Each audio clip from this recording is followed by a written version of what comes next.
Košiciach testujú unikátny laserový prístroj na boj s grafitmi. Zariadenie odstraňuje neželané výtvory v priebehu sekúnd bez poškodenia fasády.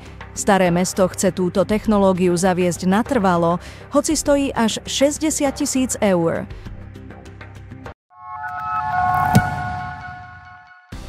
Na severe Košíc plánujú postaviť až 171 rodinných domov.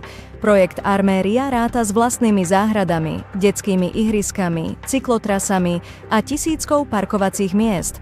Výstavba má začať v roku 2026 a hotová má byť do konca 2030.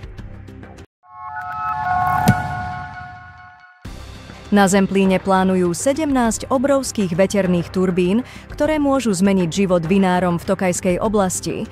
Starostovia obcí očakávajú výrazné finančné príspevky, no miestni sa búria.